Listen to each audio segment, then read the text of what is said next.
Por 10 años sacrifiqué mi carrera y mis ahorros por la enfermedad de mi madre.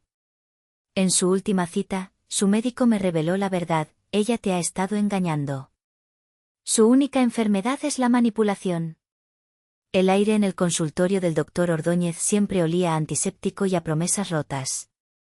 Llevaba 10 años respirando ese mismo olor, primero en la consulta del doctor Mendoza, y ahora aquí. Para mí, era el aroma de la esperanza erosionada, la fragancia de mi propia vida puesta en pausa. Sentada en la silla de plástico frente al escritorio de madera clara, sentía el peso de mis 38 años como si fueran 80. Las ojeras bajo mis ojos no eran por falta de sueño, sino por un exceso de vigilia, una década en estado de alerta permanente. Estaba a la mitad de mi letanía habitual, la lista de los padecimientos de mi madre que ya podía recitar de memoria. Y el temblor en la mano izquierda ha empeorado esta semana, doctor. Por las noches, los calambres la despiertan gritando. Apenas prueba bocado. El doctor Ordóñez, un hombre joven de mirada intensa que había tomado el puesto del jubilado doctor Mendoza hacía apenas un mes, no escribía. Solo me observaba. Sus dedos, entrelazados sobre un expediente casi vacío, estaban quietos. Cuando terminé de hablar, el silencio que dejó fue más pesado que mis palabras. Señorita Calista, dijo finalmente, su voz era un murmullo grave. Se inclinó un poco hacia adelante. ¿Podría pedirle a la enfermera que acompañe a su madre a la sala de al lado para tomarle la presión? Necesito hablar con usted a solas. Sentí un pinchazo de alarma. ¿Pasó algo malo con los análisis? Solo un momento, por favor. Su tono no admitía réplica. Asentí, y con una sonrisa forzada, ayudé a mi madre, Genoveva, a levantarse. Mamá, la enfermera te tomará la presión, no tardo. Ella me dedicó una mirada de mártir, un suspiro tembloroso que conocía tan bien. No me dejes sola mucho tiempo, mija. En cuanto la puerta se cerró, el doctor Ordóñez se levantó y le puso el seguro. El chasquido metálico resonó en la habitación y en mi pecho. Volvió a sentarse, sus ojos fijos en los míos. El aire se volvió denso, difícil de respirar. Señorita Calista, llevo 3 semanas revisando el historial completo de su madre, cada nota del doctor Mendoza, cada análisis de los últimos 10 años, comenzó, su voz apenas un susurro. Lo que le voy a decir es extremadamente grave. Mi corazón empezó a latir con una fuerza desbocada. Cáncer. Tenía que ser cáncer. Me preparé para el impacto. Pero el golpe que vino fue uno que jamás habría podido anticipar. Su madre no tiene ninguna enfermedad degenerativa, dijo, y cada palabra caía como una losa de hielo. No hay atrofia muscular, no hay daño neurológico, no hay absolutamente nada que justifique sus síntomas. Hizo una pausa, dejando que la brutalidad de la frase se asentara. De hecho, continuó, su mirada llena de una extraña mezcla de lástima y urgencia, está más sana que usted y que yo. Parpadeé. El mundo se detuvo. El zumbido en mis oídos ahogó el sonido del aire acondicionado. No entiendo. El doctor Mendoza dijo. No sé lo que el doctor Mendoza dijo o dejó de decir, me interrumpió, empujando una hoja de papel sobre el escritorio. Eran los resultados de un análisis de sangre que le había hecho la semana pasada. Sus resultados son perfectos. No hay marcadores de inflamación, sus vitaminas están en niveles óptimos, su corazón es fuerte. Se inclinó aún más, su voz bajó hasta convertirse en un secreto terrible y afilado. Durante 10 años, ella la ha estado engañando. Su única enfermedad, señorita Calista, es la manipulación. La manipulación. La palabra quedó flotando en el aire estéril del consultorio, absurda, grotesca. Era como si el doctor me hubiera dicho que mi madre podía volar. Mi mente se rebeló, buscando refugio en la normalidad, en la agotadora y predecible rutina de esa misma mañana, apenas unas horas antes. Una rutina que era mi realidad, mi ancla, mi prisión. Mi día había comenzado a las 5 de la mañana, como todos los días durante los últimos 3650 días. El primer sonido no fue el de un despertador, sino el de una campanilla de plata que mi madre mantenía en su mesita de noche, un sonido delicado y tiránico a la vez. Significaba que tenía sed. Me levanté de mi catre en la pequeña habitación de servicio, la misma que había ocupado desde que volví a esta casa en Puebla. Mis huesos crujieron en protesta. En el espejo del pasillo, la mujer que me devolvía la mirada era una extraña, cabello opaco recogido en un moño descuidado, piel pálida, y unos ojos que habían olvidado cómo brillar. Me prometí que algún día volvería a ser la arquitecta Calista, la que diseñaba espacios llenos de luz, pero ese día parecía cada vez más lejano. En la cocina, la coreografía era siempre la misma. Poner a calentar agua para su té de manzanilla. Cortar un plátano en rodajas milimétricamente finas. Abrir el pastillero semanal y sacar las supuestas medicinas para el dolor neuropático, que ahora sabía que eran simples vitaminas. Las trituraba en un mortero hasta convertirlas en un polvo fino para mezclarlo con el puré de manzana, porque las pastillas enteras se me atoran en la garganta, mija. Subí la bandeja a su habitación. Genoveva estaba recostada contra un nido de almohadas, su rostro contorsionado en una máscara de sufrimiento. ¿Por qué tardaste tanto? Creí que te habías vuelto a quedar dormida. Estaba preparando tu desayuno, mamá. Ay, este dolor no me deja vivir, gimió mientras yo la ayudaba a sentarse.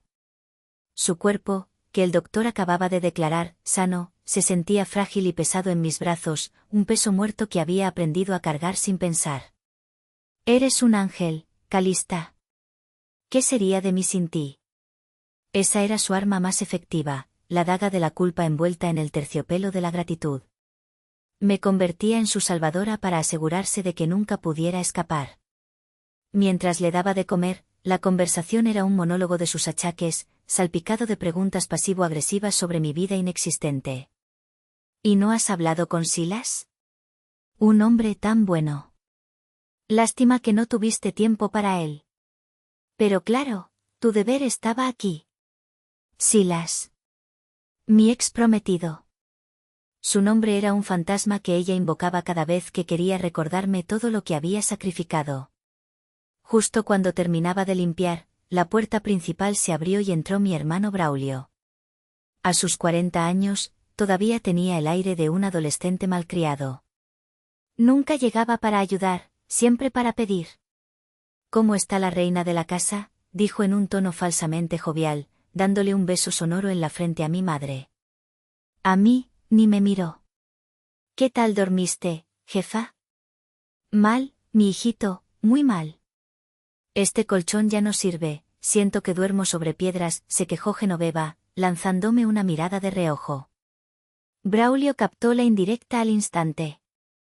Se volvió hacia mí, su mano ya extendida. ¿Oíste, Calista? Mamá necesita un nuevo colchón ortopédico. Vi uno perfecto, con memoria de forma y todo. Son 25,000 pesos. Su tono no era una sugerencia, era una orden. Muévete, que la pobre no descansa. Y el dinero que me diste la semana pasada ya se usó para sus terapias, punto. Miré a mi hermano. Su ropa de marca, su reloj caro, su piel descansada. Él vivía la vida que yo financiaba. Sentí una oleada de resentimiento tan amarga que me quemó la garganta, pero la apagué, como siempre. La culpa era más fuerte. Saqué mi teléfono, abrí la aplicación del banco y vi el saldo de mi cuenta de ahorros, la última que me quedaba de mi vida anterior. Con un nudo en el estómago, realicé la transferencia. La notificación de saldo insuficiente para futuras transacciones brilló en la pantalla. Braulio ni siquiera dio las gracias. Bueno, los dejo. Tengo cosas que hacer. Y se fue, dejándome en el silencio opresivo de la casa, con el olor a enfermedad inventada y el peso de una vida que ya no era mía. Esa mañana, como tantas otras, había sido un infierno. Un infierno tranquilo, doméstico, perfectamente orquestado. Y yo era su prisionera voluntaria. Mientras conducía de regreso a casa, con las palabras del doctor Ordóñez rebotando como balas dentro de mi cráneo, manipulación, engaño, 10 años, el coche se convirtió en una máquina del tiempo. El familiar camino de Puebla se desvaneció, y en su lugar, las calles de la Ciudad de México aparecieron ante mis ojos, vívidas y dolorosas. Mi mente, liberada por primera vez del filtro de la compasión, abrió las puertas de mi museo personal de sacrificios. La primera exhibición era mi antiguo estudio de arquitectura. Podía ver la luz del sol entrando por los ventanales, iluminando las maquetas, los planos extendidos sobre las mesas de dibujo, el aroma a café y a madera recién cortada. Recordé la noche en que mi socio y yo ganamos nuestro primer gran proyecto, un pequeño centro cultural. Celebramos con mezcal barato en la azotea, mirando las luces de la ciudad, sintiendo que podíamos construir el mundo entero. Y luego, la imagen se disolvió en la escena de la firma. Yo, con los ojos hinchados de llorar, firmando los papeles que cedían mi parte de nuestro sueño por una fracción de su valor. Mi socio me miraba con lástima. Calista, piénsalo bien. Tu madre, ¿estás segura de que no hay otra opción? Y yo, con la certeza de una mártir, le respondí, la familia es lo primero. La siguiente sala del museo era mi departamento en la Condesa, el que había decorado con piezas de diseño que encontraba en mercados de pulgas, mi pequeño santuario de independencia. Y allí estaba él, Silas, de pie junto a la ventana, sosteniendo el anillo de compromiso que yo le acababa de devolver. Su rostro, una mezcla de confusión y dolor. No entiendo, Cali, me dijo, su voz rota. Podemos contratar a la mejor enfermera, podemos traerla a vivir cerca de nosotros en México. Hay soluciones. No tienes que destruir tu vida. No lo entiendes, le respondí, las lágrimas quemándome las mejillas. Ella me necesita a mí. No a una extraña. No puedo ser feliz, no puedo casarme y construir un futuro, sabiendo que mi madre se está muriendo sola y triste. Sería una egoísta. Él no insistió más. Me abrazó por última vez, un abrazo que se sentía como un adiós a la mujer que había amado, y se fue. Esa noche, dormí en el suelo porque la cama se sentía demasiado grande y vacía, un presagio del vacío que estaba por consumir mi vida. Y entonces, llegué a la pieza central del museo, la más dolorosa. Un recuerdo de mis 18 años, mucho antes de la supuesta enfermedad. Estábamos en la cocina de esta misma casa. Yo acababa de recibir mi carta de aceptación de la mejor universidad de arquitectura del país. Estaba eufórica. Mi madre, sin embargo, tenía una expresión sombría. Tanta prisa por irte, dijo, su voz teñida de reproche. Apenas puedas, nos abandonarás. La rabia adolescente, alimentada por años de sentirme controlada, explotó en mí. Sí. Me voy a ir. Y no voy a volver, le grité, con toda la crueldad de la juventud. Voy a tener una vida enorme, lejos de este pueblo y lejos de ti. Jamás terminaré atrapada aquí como tú. La bofetada que me dio resonó en la cocina. Pero el verdadero daño no fue en mi mejilla, sino en las palabras que ella susurró después, con lágrimas en los ojos, algún día te arrepentirás de haberme deseado este abandono. Esa frase. Esa maldita frase se convirtió en una profecía autocumplida. Se ancló en lo más profundo de mi ser. Y 10 años después, cuando me llamó llorando, diciendo que se moría, que me perdonara por haber sido una mala madre y que no la dejara sola, no solo escuché a una madre enferma. Escuché mi propia sentencia. Mi oportunidad de redención. La oportunidad de demostrar que no era la hija egoísta y cruel de mis 18 años. Mi sacrificio no había sido solo un acto de amor. Había sido una penitencia. Una década de penitencia por un crimen que nunca cometí. Y ella, la supuesta víctima, había sido la juez, el jurado y la verdugo. Todo este tiempo. Empujé la puerta de casa y el aire viciado de siempre me recibió. Olor a encierro, a mentol del ungüento para el dolor y a la sopa de verduras que llevaba una semana en el refrigerador. Pero esta vez, algo era diferente. O, mejor dicho, yo era diferente. Mis ojos, recién abiertos a la fuerza, veían todo bajo una luz cruda y despiadada. Genoveva estaba en su sillón reclinable, viendo una telenovela a todo volumen. A su lado, en la mesita, había un plato vacío con migas de polvorones, esas galletas llenas de manteca y azúcar que supuestamente le caían como una bomba al estómago. Me vio entrar y adoptó su pose habitual, la mano en la frente, un gemido suave. «Mija, qué bueno que llegas. Creí que me habías abandonado». Antes, habría corrido a su lado, llena de culpa. Hoy, me quedé de pie en el umbral, observándola como un científico observa un espécimen bajo el microscopio. Analicé la falta de sudor en su frente, el color saludable de su piel bajo la luz de la lámpara, la forma en que sus dedos, supuestamente agarrotados por la artritis, sostenían el control remoto con firmeza. «¿Qué te dijo el doctor Ordóñez?», pregunté, mi voz sonando extrañamente calmada, ajena. Ella resopló, un sonido de puro desdén. «Ese doctor nuevo es un inepto, hija. Un mocoso que no sabe nada de la vida. ¿Puedes creer que se atrevió a decir que mis análisis salieron bien?». Hizo una pausa dramática, esperando mi indignación. «¿Qué estoy bien?». «Imagínate». Como si él supiera de mi sufrimiento, de estas noches de agonía. «Necesitas buscarme otro médico, uno de verdad». La desfachatez.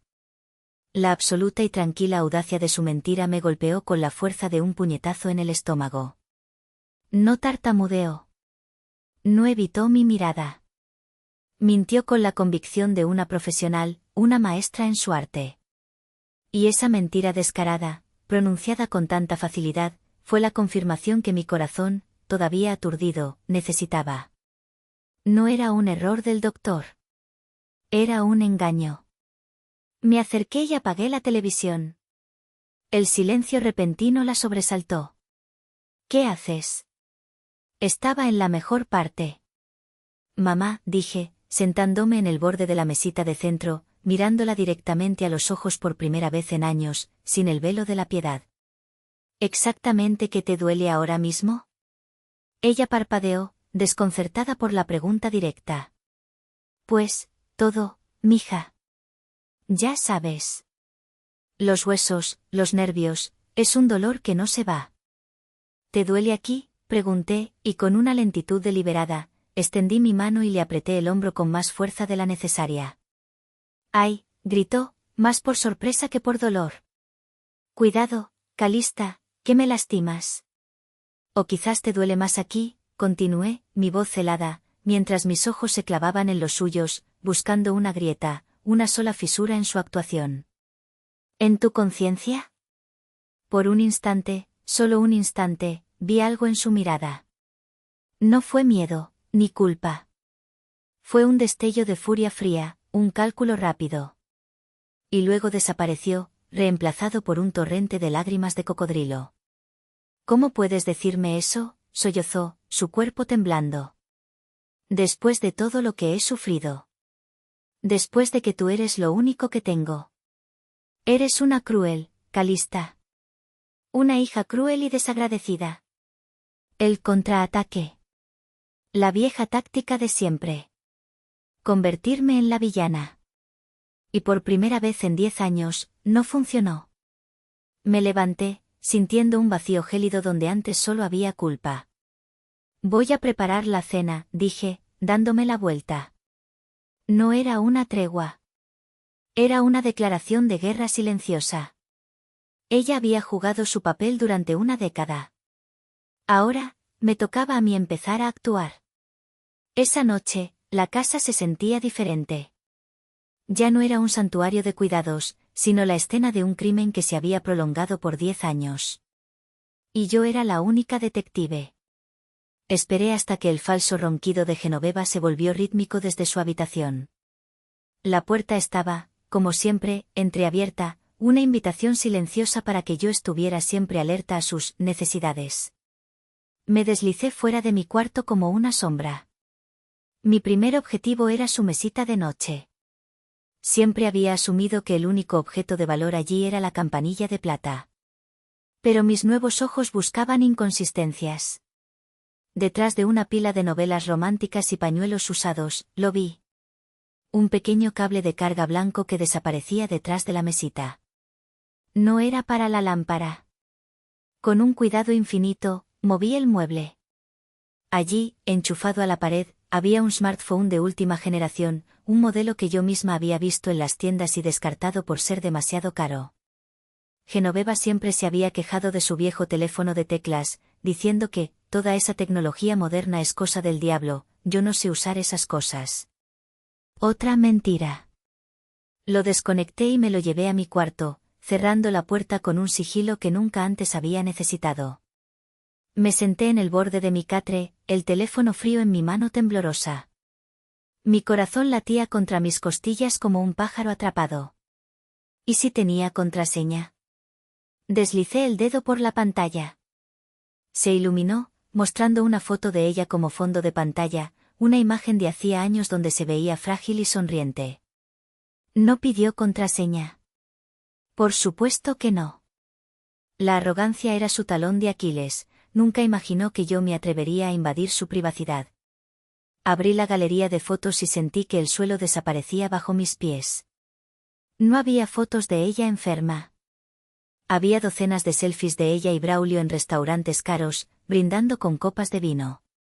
Fotos de ella en el centro comercial, probándose ropa de colores vivos. Fotos de un viaje a la playa, con el mar de fondo y una sonrisa genuina, vibrante. Y entonces, los vídeos. El primero me dejó sin aliento, Genoveva, en el patio trasero de la casa, bailando una cumbia con una energía y una agilidad que yo, a mis 38, ya no poseía. Sentí una náusea violenta. Cada peso que le había transferido, cada noche que pasé en vela, cada oportunidad que rechacé, todo se había convertido en esto, en sus vacaciones secretas, en su doble vida financiada por mi sacrificio. Seguí explorando. Abrí la aplicación de notas de voz. La mayoría eran recordatorios triviales. Pero una etiqueta me llamó la atención, instrucciones Braulio. Le di a reproducir. La voz de mi hermano llenó el silencio de mi cuarto, teñida de un resentimiento que nunca le había escuchado directamente. Y no se te olvide toser un poco cuando te llame por la tarde. Acuérdate de que la arquitecta estrella siempre se creyó mejor que nosotros, viviendo su gran vida en la capital. Mírala ahora, limpiándote el trasero. Ya era hora de que nos devolviera algo de lo que nos quitó, ¿no crees? Que sienta lo que es tener obligaciones de verdad. La voz de mi madre respondió, melosa y cómplice. No te preocupes, mi hijito. Ella cree cada palabra. Mientras más culpable se sienta, más fácil es controlarla. Apagué la grabación, mi mano tan rígida que casi rompo el teléfono. No era solo una mentira para retenerme. Era un acto de venganza. Un castigo por haberme atrevido a soñar con una vida propia, por haber sido la hija exitosa. Me habían arrastrado de vuelta a casa no solo para que fuera su enfermera y su cajero automático, sino para humillarme, para disfrutar viéndome reducida a una sombra de lo que fui. El dolor en mi pecho era tan agudo que me doblé en dos, ahogando un sollozo en la almohada. No lloraba por los 10 años perdidos. Lloraba por la monstruosidad del engaño, por la crueldad calculada de las dos personas que se suponía debían amarme más en el mundo. El amor no tenía nada que ver con esto. Esto era odio. Un odio lento, paciente y devorador. A la mañana siguiente, me moví como un autómata. Preparé el desayuno de Genoveva, soporté sus quejas y le dije que necesitaba ir al pueblo a comprar unas medicinas especiales que el doctor Ordóñez había recomendado. Era la primera mentira calculada que le decía en una década, y se sintió extrañamente liberadora. No fui a la farmacia. Conduje durante 1 hora por una carretera secundaria, dejando atrás Puebla y adentrándome en el campo. El paisaje, que antes me parecía monótono, hoy se sentía como un respiro, un lienzo en blanco. Mi destino era el taller de carpintería de mi tío Eladio, el hermano menor de mi madre, el paria de la familia. No lo había visto en casi 8 años. La última vez fue en un funeral, donde intentó acercarse a mí y Genoveva lo fulminó con la mirada, susurrando, no hables con ese traidor. Nos dio la espalda cuando más lo necesitábamos. Yo, como siempre, obedecí. Encontré su taller al final de un camino de tierra, un gran galerón de madera que olía a serrín y a honestidad. Eladio estaba afuera, lijando una puerta. A sus 60 años, se veía fuerte, con las manos curtidas por el trabajo y unos ojos claros que no se perdían nada. Levantó la vista cuando mi coche se detuvo. No mostró sorpresa, solo una profunda y cansada resignación. Dejó la lijadora a un lado y se limpió el polvo de las manos en el pantalón. No esperó a que yo hablara. Sabía que este día llegaría, dijo, su voz grave y tranquila. Tardaste más de lo que pensé. Pasa, sobrina. Esa simple validación, esa ausencia de juicio, fue todo lo que necesité para derrumbarme. Entramos al taller, y allí, entre el caos ordenado de herramientas y madera, me senté en un taburete y lloré. Lloré por la joven arquitecta que fui, por el amor que perdí, por la hija estúpida y ciega que había permitido que la consumieran. Eladio no dijo nada. Me dejó llorar hasta que solo quedaron sollozos secos. Luego, fue a una pequeña cocina al fondo y volvió con 2 tazas de café humeante. Ahora, cuéntamelo todo, dijo, sentándose frente a mí. Y lo hice. Le conté sobre el doctor Ordóñez, sobre el teléfono, sobre las fotos, sobre la nota de voz. Cada palabra que salía de mi boca parecía quitarme un peso de encima. Cuando terminé, él asintió lentamente. Yo traté de advertirte, Calista. Traté de advertir a tu padre antes de que muriera. Pero Genoveva, ella siempre ha sido así, dijo con tristeza. No es maldad lo que la mueve, o no solo eso. Es pánico. Un miedo atroz a la soledad. Me contó algo que yo no sabía. Mi abuela, su madre, había muerto sola en un asilo, olvidada por sus hijos. Genoveva lo vio y juró que a ella no le pasaría lo mismo. Dijo que ataría a sus hijos a ella con cadenas si era necesario, para asegurarse de no morir sola. Veo que encontró sus cadenas. La revelación no me trajo consuelo, pero sí una terrible claridad. No era una villana de cuento, era una mujer aterrada, dispuesta a destruir a otros para salvarse de sus propios demonios. Lo cual, de alguna manera, la hacía aún más peligrosa. ¿Qué hago, tío? ¿La confronto?, pregunté, mi voz temblorosa. Eladio negó con la cabeza. No. No puedes enfrentarla con emociones. Ella se alimenta de eso. La confrontarás con hechos, con la ley. Se levantó y fue a un viejo escritorio de metal. Sacó un pequeño objeto y una tarjeta de presentación. Esto no es solo una mentira familiar, Calista. Lo que te han hecho se llama fraude, extorsión, abuso de confianza. Es un crimen. Vamos a necesitar pruebas irrefutables, pruebas que no pueda negar. Puso el objeto en mi mano. Era una cámara espía, diminuta como un botón. Grábalo todo. Cada conversación, cada mentira. Y luego llama a este número. Miré la tarjeta. Licenciada Serrano, abogada penalista. Es la mejor, dijo Eladio. Es dura, es inteligente y odia a los manipuladores. Ella te ayudará a construir un caso tan sólido que no podrán escapar. Por primera vez en 10 años, sentí una chispa. No era felicidad, ni siquiera esperanza. Era algo más frío, más duro. Era la determinación.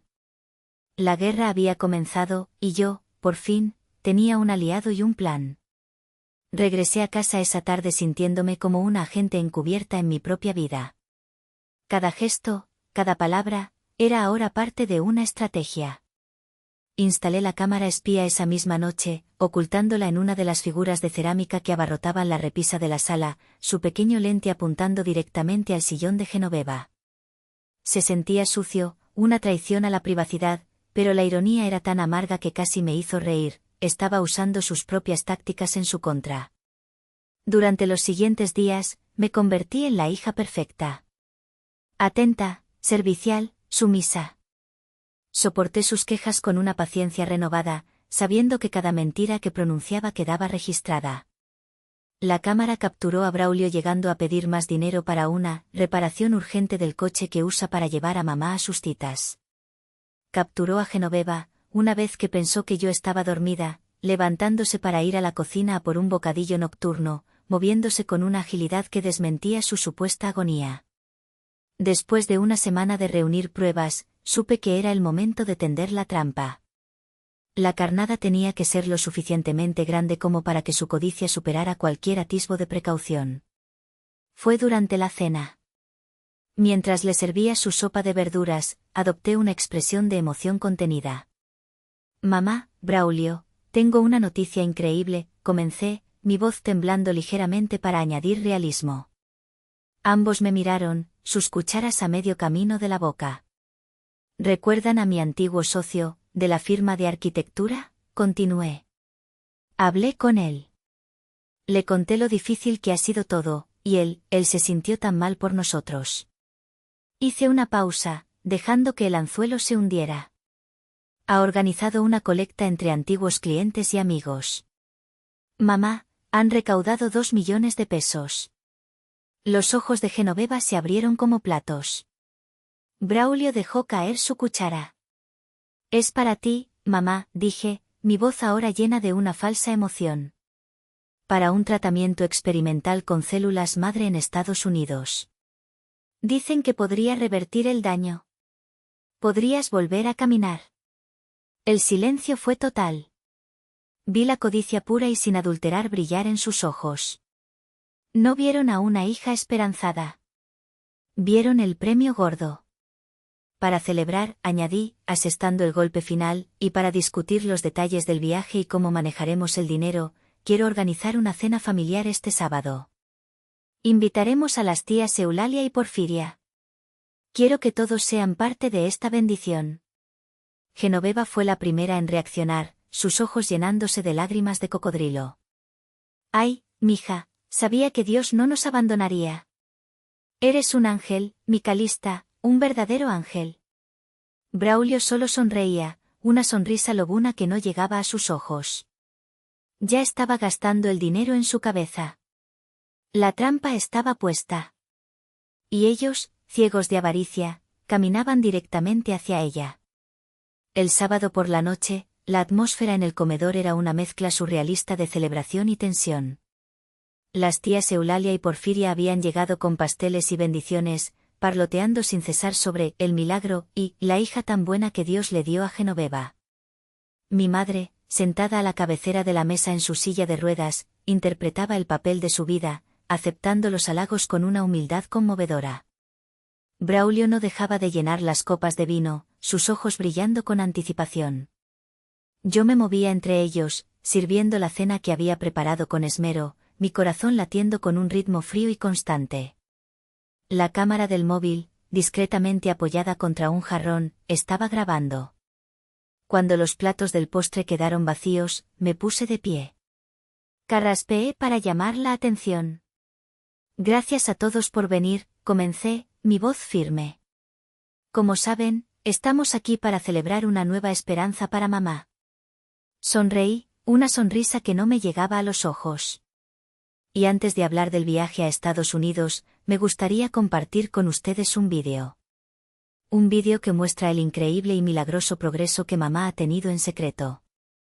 Conecté mi teléfono a la televisión de la sala. Las caras de todos se volvieron hacia la pantalla, expectantes.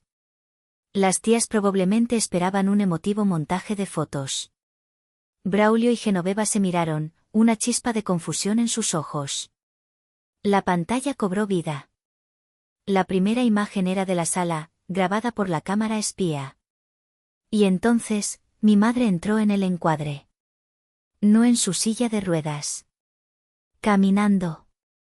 Se estiró, se tocó la punta de los pies, hizo una pequeña pirueta.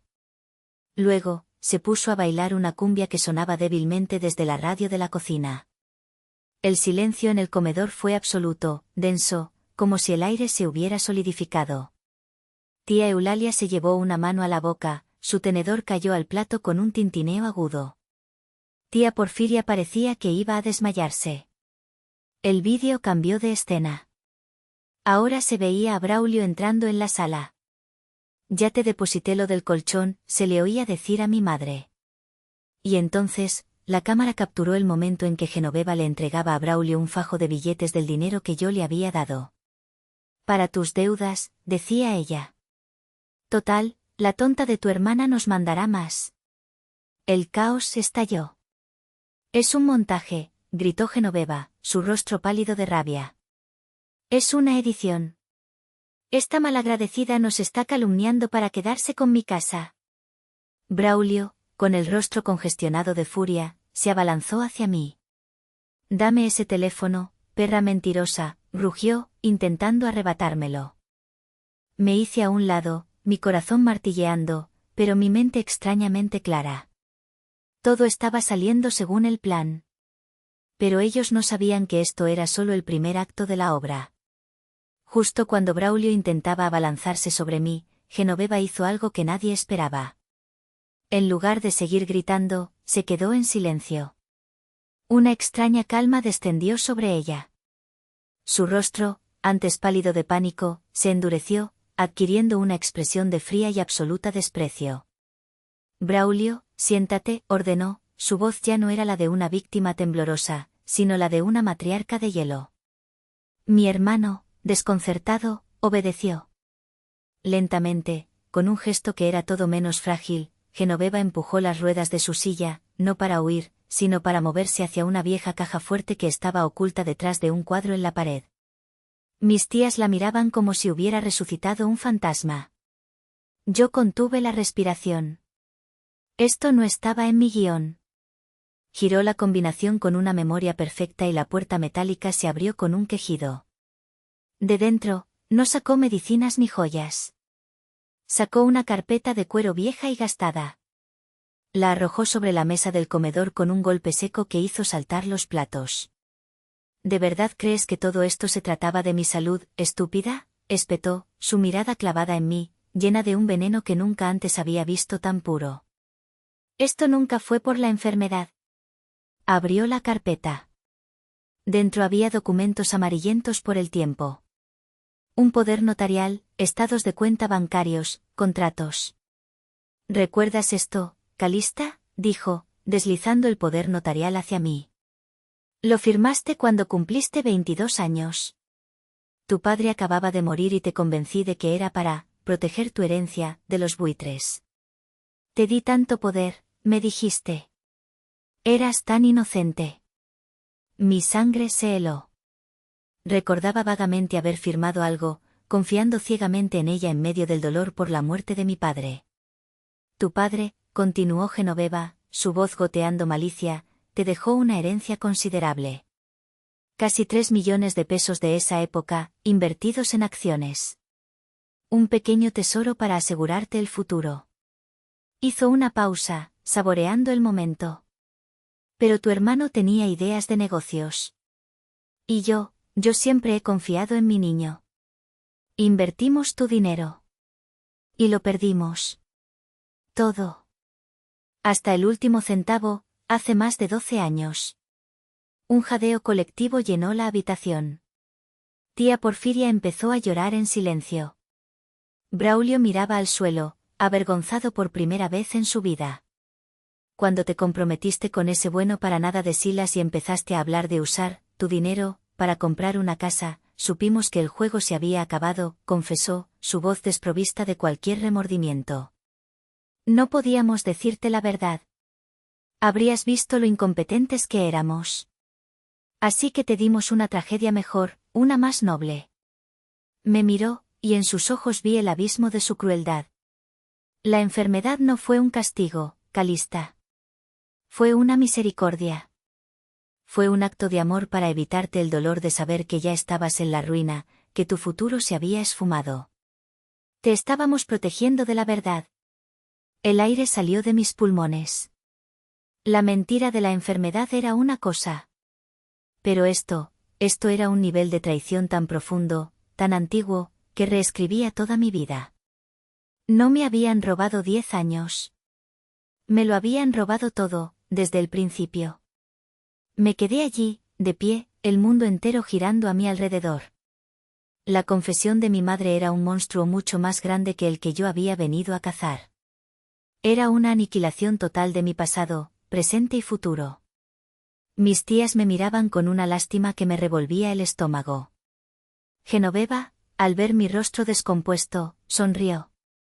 Una sonrisa torcida, triunfante. Creía que me había destruido. Creía que había ganado. Y como has demostrado ser tan difícil y tan ingrata, continuó, saboreando su victoria, he tomado mis precauciones. Sacó su propio teléfono del bolsillo de su bata. Hace media hora, llamé a la policía. Les dije que mi hija, en un ataque de histeria y codicia por la casa, me está maltratando y amenazando. Su sonrisa se ensanchó. Cuando lleguen y vean a esta pobre mujer inválida siendo aterrorizada por su propia hija, ¿a quién crees que le van a creer, Calista? Deben estar por llegar. En ese momento, el timbre de la puerta sonó. Genoveva se echó hacia atrás en su silla, adoptando de nuevo su expresión de víctima aterrorizada. Ahí están. Sálvenme de esta loca, empezó a gemir. Braulio me miró con una mueca de desprecio. Las tías se encogieron, asustadas. Con una calma que no sentía, caminé hacia la puerta y la abrí. Pero en el umbral no estaban los policías que mi madre esperaba.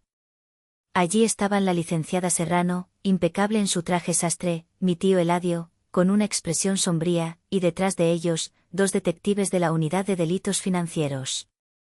La abogada entró en la habitación, su mirada evaluando la escena con la precisión de un láser.